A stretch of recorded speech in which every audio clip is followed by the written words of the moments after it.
Merci de nous retrouver pour ce numéro de Que faire? Le divorce est souvent un tournant douloureux pour les couples, mais quel en est l'impact réel sur les enfants? Dans ce numéro, nous allons explorer les conséquences profondes du divorce sur les plus jeunes. Restez avec nous, c'est un sujet très important. On se retrouve juste après ce tour à la régie.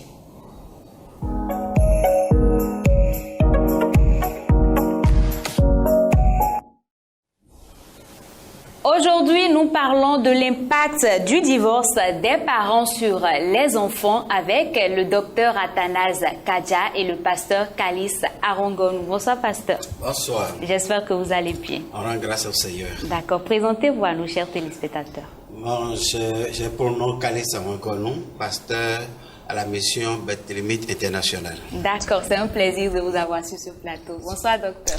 Oui, bonsoir ma soeur, bonsoir chers téléspectateurs. Vous avez devant vous docteur Athanase Kadja. Je suis pasteur, chef d'entreprise, coach, consultant, formateur. D'accord, c'est toujours un plaisir de vous avoir. Nous parlons aujourd'hui du divorce, l'impact du divorce des parents sur les enfants. Qu'est-ce qu'on peut comprendre par divorce? Vous savez, on parle de divorce quand il y a mariage. Donc c'est la conséquence négative du mariage qu'est le divorce. Donc un divorce, c'est la rupture du lien de mariage entre deux conjoints qui sont arrivés à un point de non-retour, il fallait se séparer. D'accord.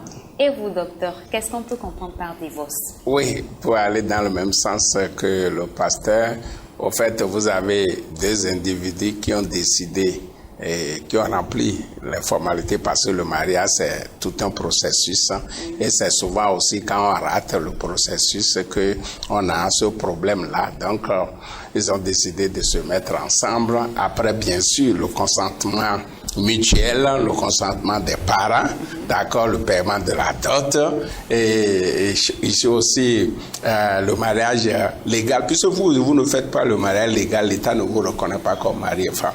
Donc si vous ne formalisez pas les choses à la mairie, donc après ça, il y a la bénédiction que nous donnons à l'église. Maintenant, c'est après tout ça que ces deux individus qui ont pris la décision devant Dieu, devant les hommes, de rester ensemble tout le reste de leur vie, qu'il y a des situations arrivent et ils décident de se séparer, chacun prend son chemin. C'est ça qu'on appelle le divorce, ce qui est vraiment dommage parce que ce n'est pas le plan de Dieu pour nous. D'accord. Et que dit la Bible à propos du divorce? Non, la Bible n'autorise pas le divorce. Non, une fois que vous êtes marié, c'est la mort qui va vous séparer. C'est comme ça. Quand vous êtes marié, il faut savoir que vous êtes marié pour la vie.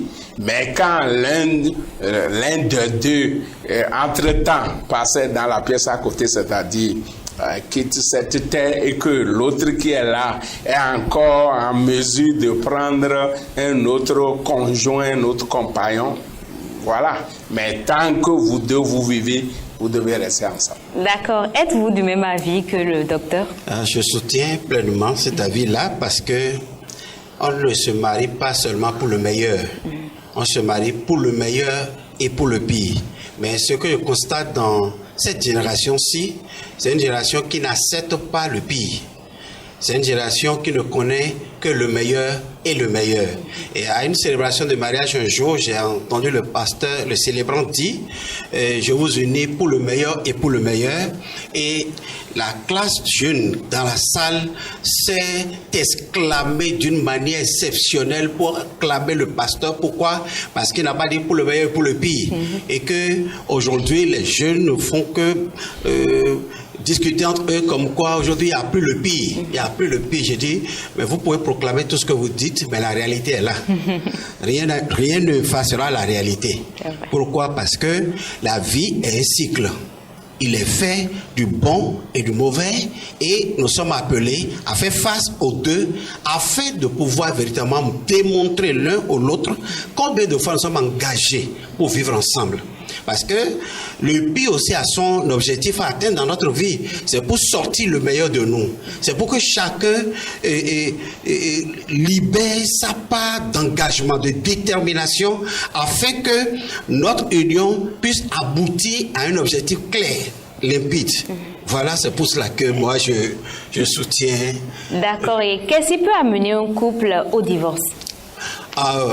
Vous savez, le divorce, c'est la conséquence directe de la désobéissance.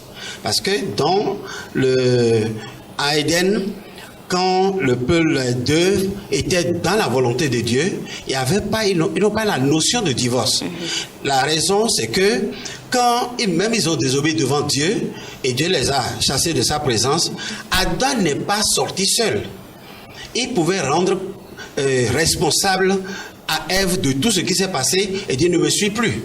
Mais il a pris la main encore de sa femme et ils sont sortis ensemble. Donc c'est parce qu'ils n'avaient pas dans leur intellect le reflet du divorce. Mais aujourd'hui, nous avons découvert ça. Et pire, nous l'avons approfondi. Et c'est devenu une culture, c'est devenu une vie, une forme de vie. Les gens n'ont plus de regrets aujourd'hui quand ils vont au divorce. Non. Alors que normalement, le divorce doit être un regret. Si vous étiez amoureux réellement, de vrais amoureux, et qu'il arrive un obstacle qui doit vous séparer, normalement ça doit provoquer des regrets, des brisements de cœur, des blessures de cœur, jusqu'à ce point où chacun va chercher un moyen pour la réconciliation. Mais aujourd'hui, c'est avec gaieté de cœur, joie, plein joie, que les gens vont au divorce. Ou bien, ils disent, je vais aller faire une autre expérience. Tout comme si c'est des habits qu'on peut échanger à tout bon de champ à volonté. D'accord. Vous avez quelque chose à ajouter par rapport aux causes? Oui, bon, quand nous parlons de divorce, le divorce a plusieurs causes qu'on peut classer. D'abord, il y a cause spirituelle. D'accord. Au fait, quand vous prenez les deux conjoints, nous sommes ici sur une télé évangélique dont on doit parler des choses comme la Bible. Vous savez, quand les deux ou l'un d'eux a perdu la vision céleste, ça peut amener le divorce. Puisque si toi et moi, on est ensemble et on va à la même direction, c'est que nous devons finir notre course au ciel. Est-ce qu'on va empêcher quelque chose? On va permettre à quelque chose de... Non. Donc, quel que soit ce qui se passe, comme nous allons au ciel, donc, et que nous savons que le divorce peut nous empêcher d'aller au ciel là, ou bien c'est l'un qui a perdu la vision, c'est là, il s'en fout de la parole de Dieu, il s'en fout du ciel, il peut partir, malgré le fait que l'autre ne veut pas la séparation, fait tout, l'autre a perdu la vision, c'est là, je m'en fous de ce qui se passe. Donc, il y a les raisons spirituelles. Je ne peux pas parler de la désobéissance, puisque la Bible, vous savez, quand vous prenez un médicament à la pharmacie, on a mis la notice sur ça, comment on prend ça et ça marche. Vous devez respecter ça. C'est Dieu qui est l'auteur du mariage. Et il a donné des prescriptions. L'homme doit aimer la femme doit se soumettre à son mari et respecter son mari. Mais si vous laissez ça de côté, vous voulez faire votre volonté, il faut attendre aux conséquences, vous savez ça. Maintenant, il y a d'autres choses. Il y a autre chose que, est-ce que c'est les deux qui se sont mariés, ils ont la maturité qu'il faut? Parce que c'est quand vous venez ensemble, c'est pour ça que la Bible a dit l'homme quittera son père et sa mère, l'homme et la femme, on n'a pas dit garçon et fille, on dit homme et femme. Donc quand on dit homme là, c'est quelqu'un qui est mûr, qui a la tête sur les épaules, qui peut réfléchir.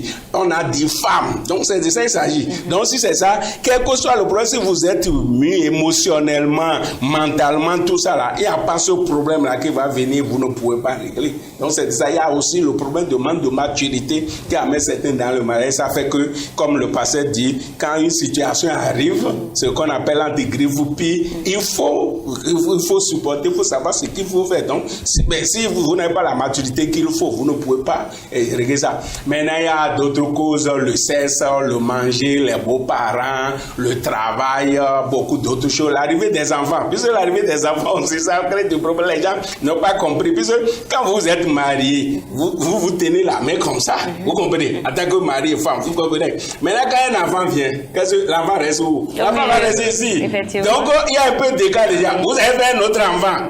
Vous voyez que l'écart continue. Vous avez fait un autre enfant. Vous avez fait un autre enfant. Vous avez fait 6 enfants. Oui. Donc, on va voir les enfants d'abord avant d'avoir l'homme là-bas. Maintenant, là, on voit qu'il est négligé. On ne prend plus de... C'est pas toi qui es en train d'enceinte la femme, est en train de faire affaire. Elle doit s'occuper des enfants. C'est ça, ça y est. Il y a l'arrivée des enfants aussi. Si vous ne savez pas gérer ça, ou bien le travail, le voyage, il y a beaucoup d'autres choses qui sont là-bas. Mais si nous avons Dieu et la maturité qu'il faut, et nous sommes prêts à faire la volonté de Dieu, on peut surmonter tous ces obstacles pour que le divorce n'ait pas lieu. D'accord. Est-ce qu'il y a des conséquences du divorce? Il y a trop de conséquences. Le divorce, ce n'est pas le plan de Dieu normalement pour la vie commune. Donc, puisque ce n'est pas un plan de Dieu et que c'est un intrus qui est venu quand même trouver une place dans le plan de Dieu, ça laisse toujours des conséquences. Et des conséquences très désastreuses. Ça déséquilibre d'abord la psychologie, la mentalité des uns et des autres, que ce soit l'homme ou la femme. Là, quand vous êtes mariés, vous êtes fait des promesses. Et ces promesses-là doivent s'accomplir pour refléter votre image normalement. Maintenant que le divorce est arrivé, ce plan-là ne pourra plus être réalisé. On ne peut plus avancer dans ce plan. Et c'est normalement un regret pour les uns et les autres de ne pouvoir pas quand même réaliser leur objectif. Il y a aussi les enfants. Les enfants qui sont issus de ce couple-là, qui aussi sont très très influencés, négativement influencés. Et cela provoque dans la vie des enfants beaucoup de choses. Selon l'âge de chaque enfant. Parce que la douleur de l'un ne peut être la douleur de l'autre. Et chacun subit ça à sa manière, selon qu'il est capable de faire la lecture de la vie, de ce que les parents ont vécu, de la position que lui-même a par rapport aux deux parents. Parce que très souvent, on constate que les enfants ont une préférence entre papa et maman. Alors, ce que papa subit, ça se reflète aussi sur le partisan de papa parmi les enfants. Et également du côté de la maman aussi. Donc, le divorce provoque un dégât désastreux, non pas seulement dans la vie des parents, mais également sur la vie des enfants. Et ça se pérennise. Quand ces enfants ont fait des enfants également, dans leur caractère, dans le caractère de ces enfants qui sont devenus aujourd'hui des pères, ça va se manifester sur les enfants. Et les enfants vont chercher à comprendre, mais pourquoi mon père réagit comme ça, pourquoi ma mère réagit comme ça. C'est ça s'étend de génération en génération. Si on ne met pas fin à ça. Parce qu'un cœur brisé agit contrairement à son caractère. Il a été brisé, si une maman est brisée, a un cœur brisé par rapport à son époux, elle agit par rapport à ce cœur brisé là sur les enfants. Elle parle par rapport à ce cœur brisé là aux enfants. Et votre père, toute l'image qu'elle présente du père aux enfants n'est pas la vraie image, mais là, c'est selon son cœur qui était touché. D'accord. Parlons des conséquences spirituelles. Vous savez, le divorce est comme un péché. Aujourd'hui, j'ai lu beaucoup de livres par rapport où les gens ne définissent pas le divorce comme un péché. Mais le divorce est un péché. Pourquoi? Parce que c'est une désobéissance qui a amené ça. Alors, c'est un péché. Et tout péché, le salaire du péché amène la mort. Oui. C'est ça. Donc, Dieu ne regarde pas, Dieu ne catégorise pas les péchés. Il y a ça là, surtout, premièrement. Sur un autre point, je crois que le docteur a énuméré un certain nombre de points tout à l'heure. Sur un autre point, le divorce fait que les enfants même ont une autre image de la religion. Nos parents ont été des religieux studieux, mais finalement, ils sont arrivés à se séparer. Alors, les enfants gardent cette image-là et disent, mais la religion était là, mais la religion n'a pu rien faire pour empêcher nos parents d'aller à la séparation. Alors, la religion m'a servi à quoi? Ça ne solidifie pas, ça n'enracine pas la foi des enfants sur ou bien leur volonté à marcher sur le chemin de la foi. D'accord. Docteur, parlez-nous des conséquences du divorce. Les conséquences du divorce, d'abord pour les concernés même, ils sont malheureux. Il ne faut même pas souhaiter, parce que vous êtes entendus ensemble, vous êtes là et tout ça là un jour et ça se casse comme ça. Ça affecte et la femme et l'homme. Et vous pouvez avoir la conséquence. Imaginez un mari ou bien une femme qui se trouve dans cet état-là et il est par exemple un enseignant en classe, il va enseigner quoi? Ça affecte le moral. Donc, au boulot même, il n'y a pas la concentration comme il faut parce que c'est pas d'abord bon pour les deux.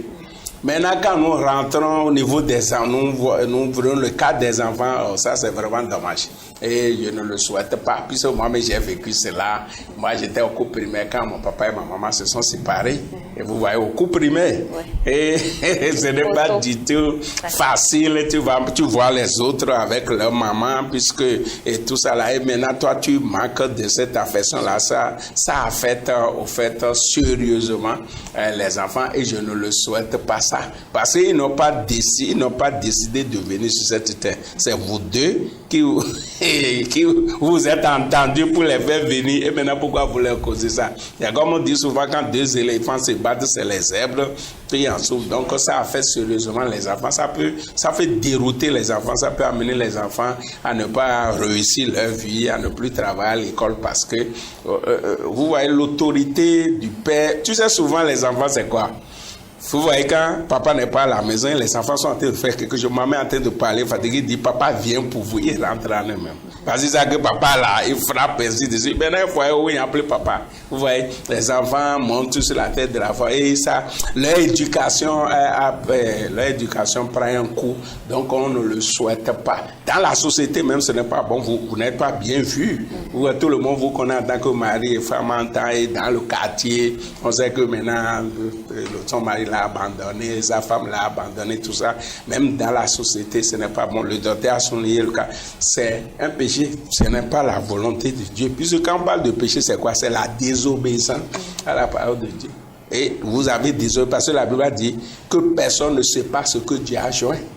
Clair et net. Maintenant, si vous décidez ça, car c'est un péché et il y a les conséquences qui sont là. Donc vraiment, je ne le souhaite pas. C'est pas bon pour eux-mêmes, ce n'est pas bon pour la société, c'est pas bon pour les enfants, c'est pas bon pour l'entourage, ce n'est pas bon du tout, ce n'est pas bon même pour le royaume de Dieu. D'accord. Si vous me le permettez, oui. Je voudrais savoir comment vous avez surmonté cette période-là. Ok, bon, j'avais la chance que ma grand-maman vivait encore. Ma grand-maman, c'est-à-dire la maman à mon papa. Donc, vivait, donc c'est elle qui m'a pris en charge, et comme ça. Mais quand même, j'ai pris ça aussi comme une source de motivation pour réussir, puisque tu es en train de souffrir et je suis en train d'aller à l'école. J'ai vu que, bon, cette souffrance-là, pour que ça finisse vite, il faut que je travaille vite et que je devienne moi-même, je commence par travailler. Et si tu échoues, tu redoubles une classe, ça veut dire qu'il y a souffrance un an encore qui s'est ajoutée. Donc ça fait que vraiment je me suis battu, malgré le fait que les deux ne sont pas ensemble. Joseph en Égypte, ses parents ne sont pas avec lui et pourtant il a réussi. Donc ces enfants qui sont dans ce cas, ils m'écoutent. C'est pas une fin en soi, c'est pas la fin du monde. Ça arrive. On peut prendre ça comme une source de motivation pour se battre, pour réussir, pour vivre sortir des difficultés. D'accord. Parlant des conséquences sur les enfants, que peuvent-ils faire pour surmonter cette étape-là? Je crois que aujourd'hui, s'il y a des enfants qui sont dans ce cas et qui nous écoutent, la première solution qu'on leur préconise, c'est de donner leur vie à Jésus. D'accord. Parce que il est le père des orphelins et la mère des orphelines. Donc, il est capable de se substituer à leur papa qui n'est plus là, ou bien à leur maman qui n'est plus là, et de jouer correctement ce rôle dans leur vie. Moi, j'ai perdu mon papa très tôt, à l'âge de 3 ans. J'ai perdu mon papa et j'ai été élevé par ma maman. Mais le Seigneur a été là, au moins je ne le connaissais même pas, jusqu'à ce qu'il m'a recueilli et il a fait de moi son enfant. Donc, je leur demande tout simplement de donner leur vie à Jésus et Jésus pourra jouer le rôle de parent absent en leur vie correctement. Après ça, vous savez, si tu n'as pas quelqu'un sur qui compter physiquement comme ça, prends ton destin en main. D'accord. Prends ton destin en main. N'en fais pas, ne te victimise pas ou dis que c'est parce que je n'ai pas dit, je n'ai pas ça, que finalement ma vie est perdue. Non. Tu as encore toutes les chances pour réussir dans la vie. Prends ton destin en main, accepte maintenant de te sacrifier. Prends un repère et dis, moi, même en l'absence de mon père, en l'absence de ma mère, je vais réussir ma vie. C'est une décision, la vie. Et si vous ne prenez pas cette décision et vous n'êtes pas prêt à tout sacrifice pour la réussite, vous allez perdez tout le temps et continuez pas vous plaindre de quelqu'un ou bien de quelque chose et finalement vous allez vous retrouver parmi ceux qui ont raté leur vie. Il faut être prêt au sacrifice. Jusqu'au bout. Aujourd'hui, tu peux être la risée du monde, tu peux être le sujet de raillerie de tout le monde, mais bientôt, les mêmes personnes vont commencer par parler de toi. 2, 3. Je dis 3. Il faut que tu saches que les ressources qui vont te permettre de vivre dans ta vie là ne sont pas ailleurs. Elles sont en toi-même. Puiser tes ressources en toi-même, ce que tu peux faire. Si tu as besoin de capital pour faire quelque chose, ne t'attends pas qu'un oncle, une tante de la famille, un ami, un frère va te donner ce capital-là. Non. Toi, mais tu peux te faire un capital. Dans tout somme qui rentre dans ta main comme ça, là, il y a ton capital, il y a ton économie, et puis il y a toute la subsistance de temps. Organise-toi, discipline-toi, ne t'ajoute pas au mouvement du monde autour de toi, de l'entourage, et fais non. Ma vieille a l'habitude de dire quelque chose, je vais le paraphraser en gros. Il dit que vous vivez votre c'est-à-dire que n'importe quel poisson, autre poisson, n'imite pas la sciure et vient nager à la surface de l'eau. Pourquoi? Parce que la sciure, lui, il est capable de briser les filets, les nasses et sortir. Alors que toi, tu n'as pas cette capacité-là. Donc ça veut dire que n'imite pas les amis pour agir. Fais les choses selon les moyens que tu disposes aujourd'hui et demain, tu auras assez de moyens pour faire comme les autres. D'accord. Docteur, l'Éternel ne nous recommande pas le divorce. Qu'est-ce que vous avez à dire aux jeunes couples ou les jeunes qui veulent se mettre en couple ou qui sont déjà dans le couple et qui trouvent déjà des difficultés? Oui, d'abord, ce qu'ils doivent comprendre, c'est quoi? Il n'y a pas d'homme foncièrement bon. Il n'y a pas d'homme foncièrement mauvais. Il n'y a pas de femme foncièrement bonne, femme foncièrement mauvaise. Ça n'existe pas. Tu n'as pas épousé un ange. Donc, l'homme a ses forces et ses faiblesses. La femme a ses forces et ses faiblesses. Donc, il faut prendre conscience de ça et comprendre que quand on vient dans le foyer là, il y a des sacrifices à faire comme le pasteur a dit. Tu ne peux plus rester dehors comme... Donc, si tu viens libre là, ne te marie pas. Là, tu peux rester dehors 23 heures, tu n'es pas arrivé, tout ça. Mais quand tu te mets dans le lien de mariage là, il y a des choses que tu dois sacrifier. Clair et net. Donc les gens là doivent comprendre ça que ceci, non, il y a des sacrifices à faire. Donc il faut savoir que l'autre là, il n'est pas un ange, il a une éducation donnée, il vient d'une famille ainsi de suite. Et l'autre aussi, je te donne un exemple, quelque chose qui a amené de divorce entre deux couples. Pâte dentifrice. La femme est issue d'une famille aisée où on n'utilise pas dentifrice, tout ça. Mais l'homme chez lui, une famille pauvre, c'est cuit-dents et tout ça là. Maintenant, quand on perd pâte, il arrive qu'on perd pâte là, on utilise ça judicieusement, on presse ça du bas. Du bas. Oui. Maintenant, quand ils sont venus ensemble, l'homme voit la femme, elle prend pâte seulement là. Et puis, comme ça, l'homme dit non, ce n'est pas comme ça on fait. On appuie ça en bas. La femme dit en bas ou en haut. C'est pâte. Il y a le background, là où chacun vient. Il y a le background, donc vous allez venir pour faire de concessions. Il y a le niveau intellectuel de l'autre et tout ça là. Donc il faut comprendre que quand on vient dans le foyer là, il y a des sacrifices à faire des deux côtés pour que le foyer puisse tenir debout. Si tu n'es pas prêt à sacrifier des choses et que c'est tout ça. Maintenant, surtout vous les femmes là, au foyer là, vous voulez avoir raison ou bien vous voulez la paix. Vous comprenez cela? Parce qu'il n'y a pas de prix Nobel de raison. Il y a prix Nobel de paix.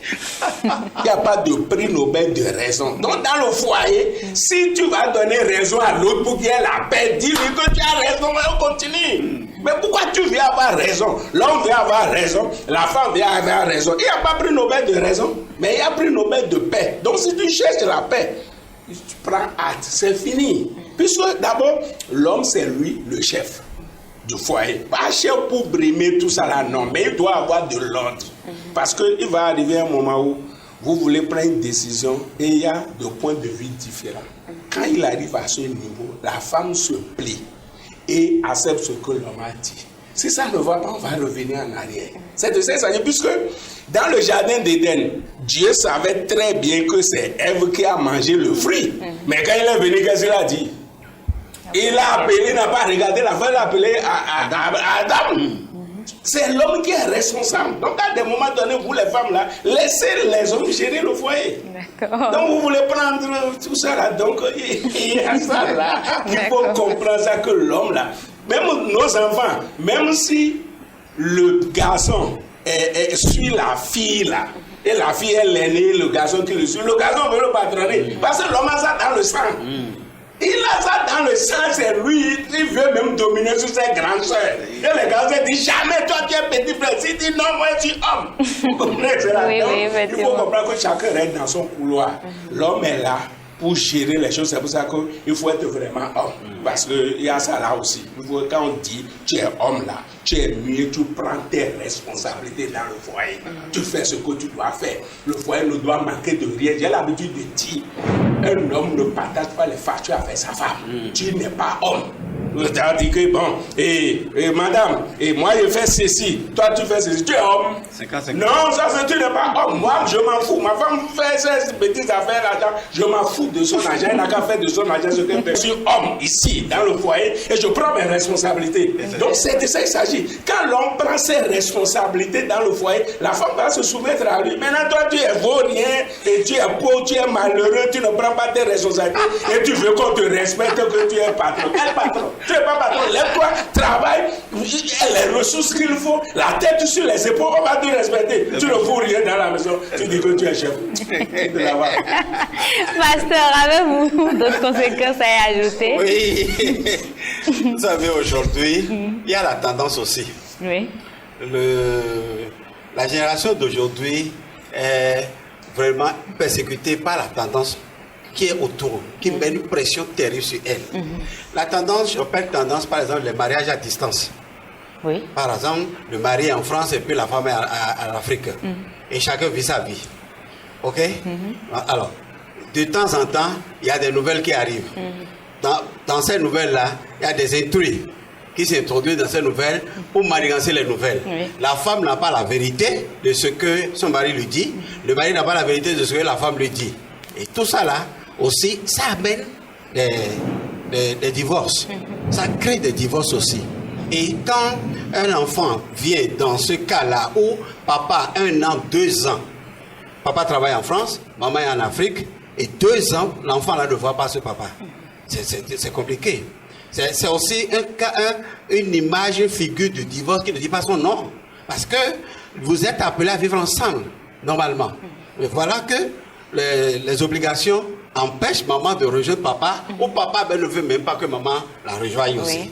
OK? Voilà. Il y a aussi les cas de...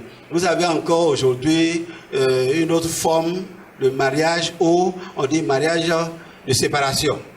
C'est-à-dire, c'est ça qui donne aujourd'hui des femmes célibataires avec enfants. OK? Qui se plaisent en ça. Oui. Quand une femme se plaît à vivre sa vie seule, elle ne veut pas rester sous le toit de quelqu'un, elle se dit qu'elle a tous ses moyens à elle-même là, parce qu'elle a vu que sa maman a tellement souffert quand elle était avec son papa, et finalement, ils se sont séparés. C'est ce divorce-là qui l'a produit. Elle a vécu dans ce cas de figure, et finalement, elle ne veut pas s'engager dans un mariage où ils vont vivre ensemble. Parce que sa maman a souffert devant elle. Alors, elle veut se marier, mais elle ne veut pas que le mari vive ensemble avec elle. C'est quel visa? Mais ça là, on a tiré ça où? Où est la source d'inspiration? On ne sait pas. C'est aussi les conséquences du divorce aujourd'hui. Il y a des gens, des enfants qui ont vécu dans les foyers de divorce. Et aujourd'hui, ils ne veulent plus, par exemple, une femme qui ne veut plus se marier avec un homme. Il préfère marier son chien, son chat. Mais c'est terrible. Que vivre ensemble là, ça crée trop de problèmes, on ne se comprend pas, et puis finalement, on arrive aux mains, ainsi de suite. Alors, comme elle n'attend rien de quelqu'un, elle préfère quand même vivre seule avec son chien, avec son chat. Et ça a des formes comme ça là qu'on crée aujourd'hui. Je prends par exemple le cas de Nudis, par exemple. Regardez ça. Donc je dis, le divorce a des conséquences qui continuent également encore de produire ce fruit. Et c'est terrible. Si on ne met pas un thème, si nous ne trouvons pas une bonne solution à ça, c'est un bon moyen pour Satan de détruire, surtout l'humanité. Et il est en train de le faire. Je crois que l'émission là va jouer quand même un rôle important pour permettre aux gens, aux autres, de prendre conscience des dégâts désastreux que le divorce est en train de créer. La production des enfants de rue, par exemple. Le divorce provoque des enfants de rue. Les enfants sont abandonnés à eux-mêmes. Ils deviennent des enfants des coupeurs de route. Par exemple, il y a un phénomène en Côte d'Ivoire qu'on appelle les microbes, qui prennent la manchette pour couper des gens. Ça, c'est des enfants qui sont issus de ces foyers-là, de ces unions brisées, séparées. Ils n'ont pas reçu l'éducation parentale, maternelle, rien. Ils sont abandonnés, ils sont laissés à eux-mêmes et ils sont prêts à éliminer la vie humaine. Quelqu'un qui charcute l'homme, mais il n'a plus le sens humain. C'est grave. Et tout cela, c'est les dégâts que le divorce provoque. Voilà, en quelque sorte, les ajouts. Donnez-nous quelques conseils pour éviter le divorce. Vous savez, nous sommes dans un cadre, chrétien. Et nous devons faire recours à ça. D'accord. Personne ne peut réussir sa vie sans l'auteur de la vie. Comme le docteur l'a dit la dernière fois, c'est que quelqu'un qui a produit un manuel, il a produit pour bien utiliser un instrument. Et vous voulez maintenant manipuler l'instrument sans le manuel. C'est grave. Scientifiquement, ce n'est pas possible. Ce n'est pas possible. Dieu a créé le monde, Dieu a mis le manuel dessus pour pouvoir bien l'utiliser. Mais nous voulons jouir du monde sans le manuel. Sans la Bible, personne n'est à l'abri du divorce. Personne. C'est Dieu qui a institué le mariage et c'est Dieu qui a dit comment il faut vivre dans le mariage. Et sans lui, vous ne pouvez pas vivre correctement dans le mariage. D'accord. Le conseil que je donne, c'est que chacun, les uns les autres, reviennent à la source, qui est la Bible. Revenir à la source. Oui. Et la source, c'est la Bible. Nous voici dans notre deuxième partie. Voici l'histoire du jour. Je suis Bernadette et j'ai 3 filles. Ma fille aînée est âgée de 9 ans et c'est son histoire que je voudrais vous raconter aujourd'hui. Après plusieurs années de mariage, mon mari et moi, nous nous sommes séparés pour de nombreuses raisons. Nous avons décidé de garder de bons contacts pour le bien de nos enfants. Je me suis remariée et pendant les vacances, les filles allaient chez leur père et à la rentrée scolaire, elles revenaient chez moi. Tout semblait bien aller jusqu'aux vacances dernières où ma fille est rentrée avec des pertes blanches et une infection. J'étais inquiète et très en colère contre ma fille parce que pour son âge, c'était un peu trop tôt. J'ai commencé à poser des questions à ma fille, mais ma fille ne me répondait pas. Sous le coup de la colère, je l'ai giflée et j'ai pris la chicotte.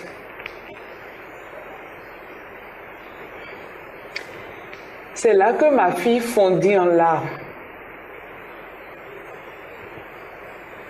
Ma fille fondit en larmes et finit par m'avouer que cela faisait 4 ans que son père abusait d'elle.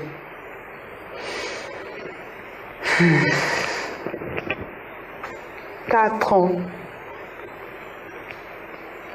4 ans que ma fille et ses sœurs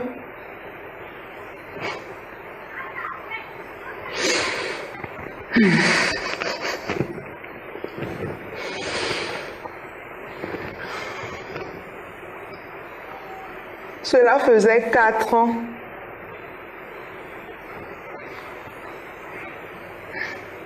que de petites filles souffraient dans la main de leur père. C'était un choc pour moi.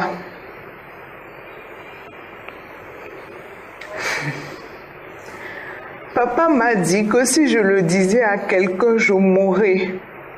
C'est ce que m'a dit ma fille.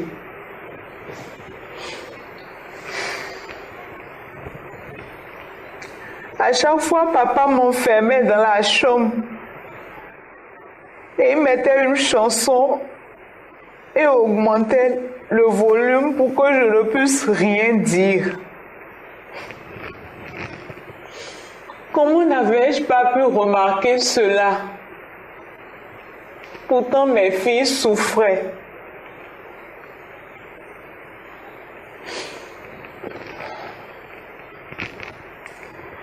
Cette révélation m'a mis dans plein d'émotions. Je suis en colère, je suis triste et je me culpabilise.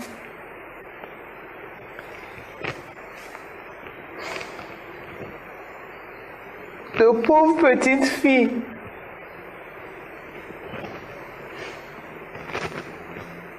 qui se sont fait injustement abuser. Mes filles qui sont encore des bébés et ceci par leur père.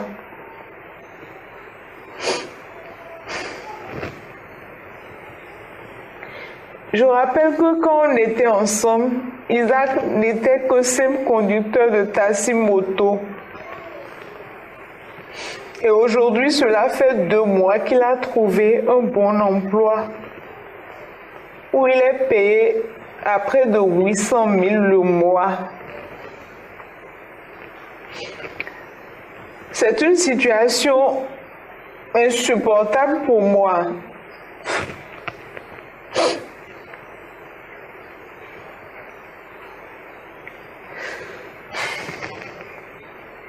Je dois agir pour protéger mes filles. J'ai décidé de porter plainte contre mon ex-mari.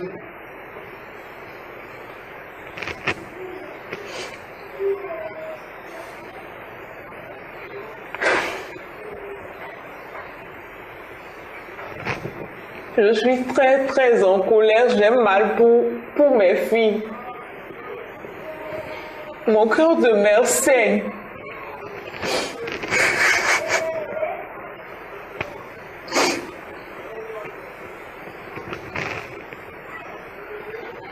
J'ai 1001 solutions qui me viennent à la tête et je me demande que faire. C'est une histoire très triste. Vraiment. Que pensez-vous de tout ça? C'est très touchant. Je suis personnellement aussi ému pour entendre ça. Mais c'est une réalité aussi. Et je regrette de ce qui s'est passé, l'impact que cela a eu sur les enfants, surtout, n'est pas seulement... le mari n'est pas seulement l'auteur. La femme également a contribué à quelque chose. Et elle doit aussi reconnaître toute sa part de responsabilité et l'assumer. Effectivement, elle s'est exprimée et puis de manière à ce que on reconnaît que elle est touchée, elle est affectée par ce qui s'est passé, mais elle doit reconnaître aussi sa part de responsabilité. Là, si elle était présente, si elle avait pu se contenir, si elle avait s'était dépassée pour quand même et penser aux enfants, sa présence allait dissuader quand même l'homme et l'empêcher de faire ce qu'elle a fait, au moins. Si même l'homme est très rusé qu'il pouvait contourner la présence de sa femme et faire autrement pour en arriver à son objectif, mais ce ne sera pas de cette manière-là. Premièrement. Et la deuxième chose que je voulais souligner là, surtout, c'est que la maman, qu'elle se dise qu'elle n'a aucun moyen pour protéger ses enfants-là. Elle n'a aucun moyen d'elle-même. Si elle en avait, elle allait l'utiliser avant pour les protéger. Mais elle n'a aucun moyen pour protéger ses enfants. Puisque le truc s'est passé dans le régime hors chrétien, non chrétien, la seule solution que moi je lui préconise, c'est de faire recours quand même à l'autorité de l'État pour ça. De ne pas dire la prière, tout ça là, non. Ça ne peut pas aboutir de faire recours à l'autorité de l'État. Docteur, voilà l'histoire. Ok, Qu'est-ce donc que vous pensez? ce qu'on a dit, c'est les conséquences. Vous voyez, jusqu'où le divorce peut affecter les enfants. Vous avez vu, ces enfants-là ont besoin vraiment de psychologues pour les aider. Bon, heureusement que c'est un couple, ils ne sont pas des chrétiens. Là, moi, je profite pour dire aux gens, si vous n'avez pas Christ dans votre vie, là, vous allez faire de n'importe quoi. Romains, la Bible a dit dans le livre de Romains, quand les gens ne se soucient pas de Dieu, ils sont livrés à leur sens réprobé et pour des actes animaux, ils se comportent comme des animaux. Ça, c'est un animal. C'est les animaux qui se couchent entre eux comme ça. Donc vous voyez, c'est un homme animal. Je prie pour lui que vraiment le Seigneur le rencontre, le Seigneur le sauve et le Seigneur le pardonne. Et la femme aussi, c'est de ça qu'il s'agit. Bon, on ne connaît pas en réalité les raisons du divorce, hein, mais voilà, l'homme conduit Zémidjan. Et maintenant, elle a trouvé un bon boulot. Certainement, elle avait des qualifications, mais comme elle n'avait pas encore trouvé en train de faire Zémidjan en attendant, est-ce que c'est pour cela que la femme l'a abandonné? Je ne sais pas. Et maintenant, voilà, elle a trouvé un bon boulot, 800 000. Si, comme le pasteur disait, si la femme, bon, on ne savait pas ce qu'elle vivait aussi, mais si elle était un peu patiente, toutes ces choses-là ne va pas se passer. Maintenant, la situation telle qu'elle est là en train de dire qu'elle va convoquer l'homme, les conséquences sont là. Ce qui est clair, et si les faits sont avérés, l'homme là va faire la prison. D'accord. Maintenant, il va faire la prison. Maintenant, si ça règle l'affaire, point d'interrogation. Nous allons prendre l'avis de la population très rapidement.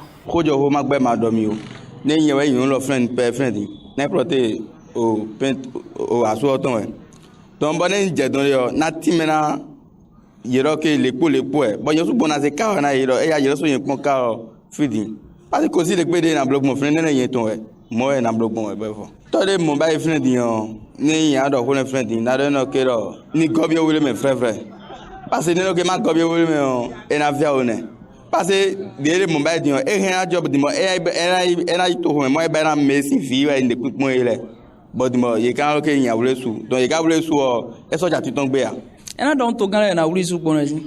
Et na wuli so ene matado pardon parce que des so ya jitumbo wo so do ko vi oton e mo yonu gegero to me e te do kinga na su e do papa na ni kwati tanu ele ko de yero mo blo ya conseil de na me ko gudo to le we e na so we keme me e khole timbo no so we keme de me do ni atun gbere bo wa e bezin so we ke ya étonnant d'Ovigon ni on détesté o ne le bi e indagbede wo e na fond bon vide ouais jileo ouais na di vie ma do ko ijokuya même était do ko de ado capacité bona dogonton amo donc enyo mais était vide voe be do hd na do atesi sepo ya mais vraiment Tony d'Ovigon ni igbena même quand on est dans zélé ouais boise sous bon fille dans des sous dehors et eso yen wa ton ya mo do je que mi kunso na igbede bona ite do menevo si viu e na igbede o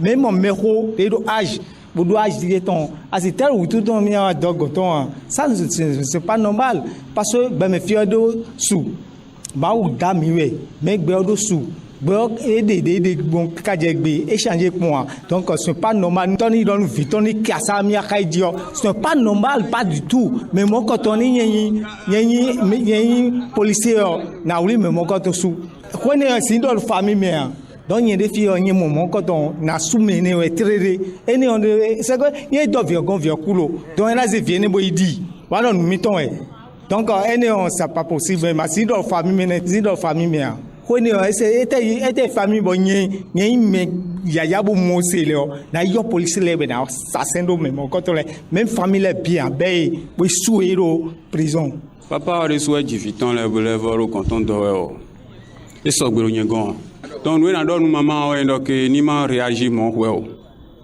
ni pla viaton le o pla yi papa ogon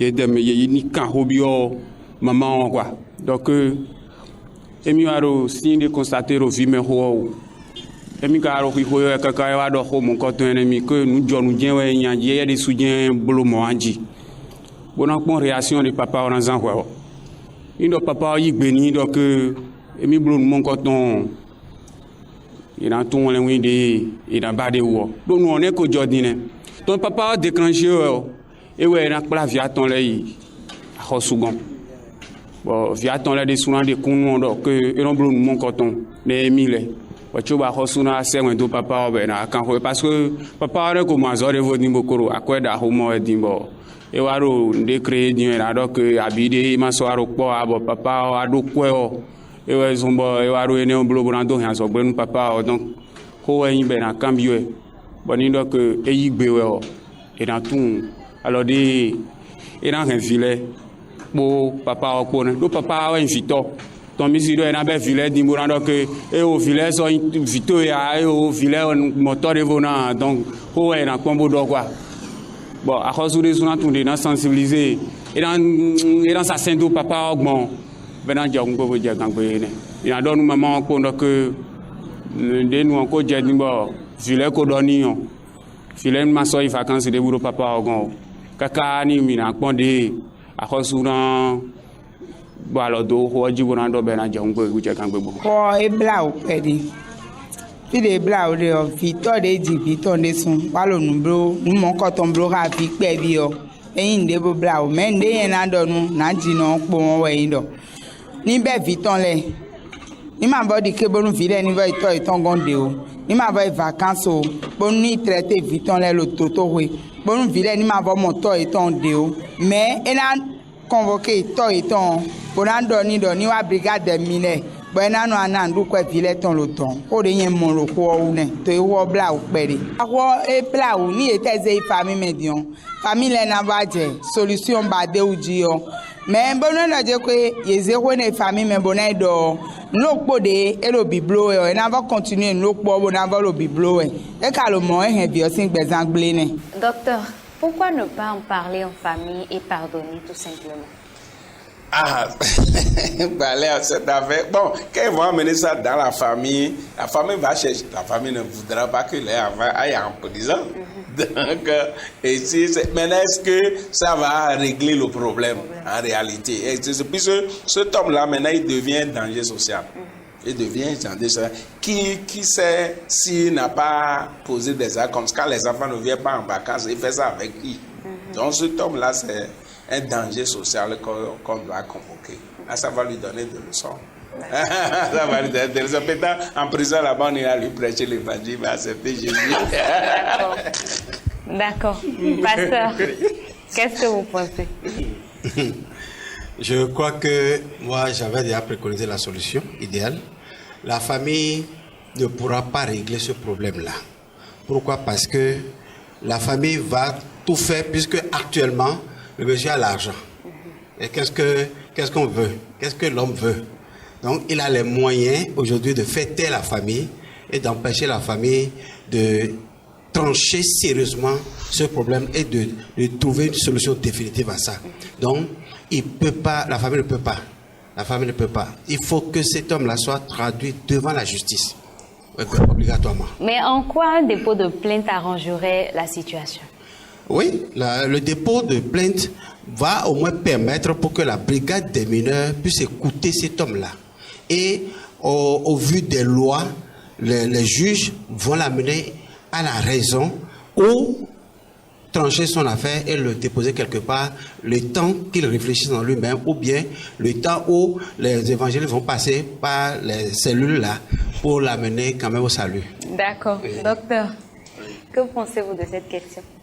Oui, ça c'est normal hein, parce que si on ne traite pas, on laisse la situation comme ça. Bon, ce ne seront pas des chrétiens pour qu'on dise que, bon, est-ce que les pasteurs ne vont pas prendre ce dossier en main et tout ça là. Sinon, les pasteurs peuvent prendre ce dossier en main, traiter l'homme, l'amener à la repentance et tout ça là, prendre des dispositions, le surveiller. S'il a un problème, c'est un problème psychologique, tout ça là, on va savoir, il a besoin d'être traité.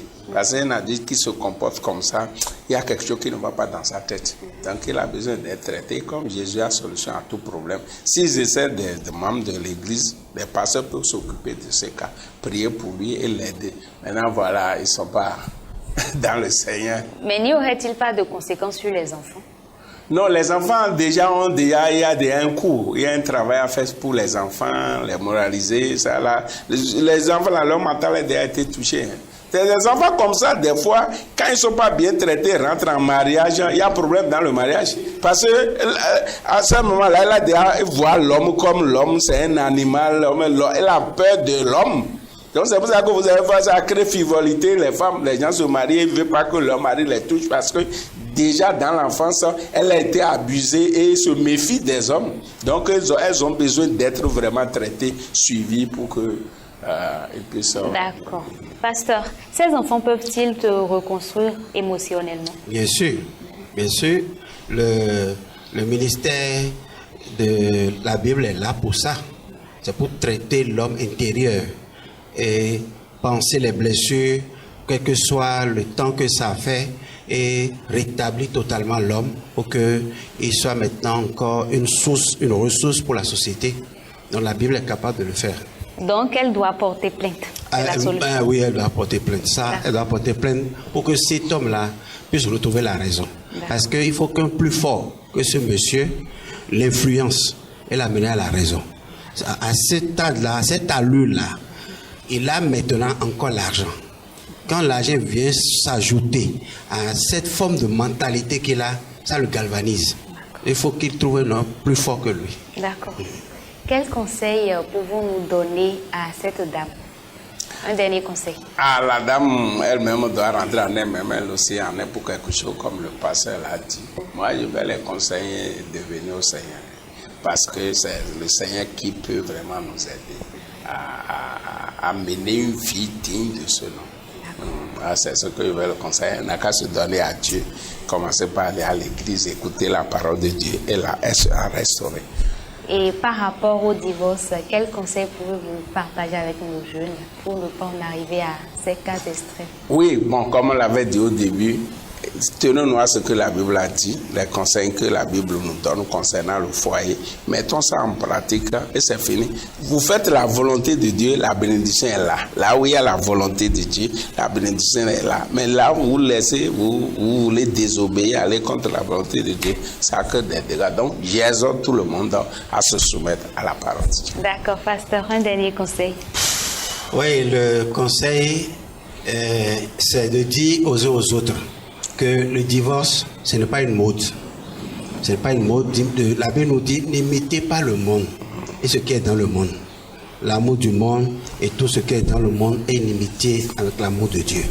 Donc, n'allons pas au divorce. Ces conséquences, c'est bon. Quand on veut aller au divorce, on est fier. Mais les conséquences sont désastreuses. Donc, il ne faut pas aller au divorce. Je vous en supplie, quel que soit ce qui va arriver pour que vous allez au divorce, entendez-vous en chemin et revenez à de meilleurs sentiments. D'accord. Revenez toujours à de meilleurs sentiments car le divorce n'est pas une bonne chose. C'est un plaisir pour moi de vous avoir eu sur ce plateau. C'est aussi un plaisir pour moi de vous retrouver comme toujours dans Que faire. Vous pouvez nous envoyer vos histoires. Il suffit juste de nous contacter par WhatsApp au plus 229 61 31 07 70. plus 229 61 31 07 70. Rassurez-vous, tout sera fait sous anonymat. Portez-vous bien et à très bientôt.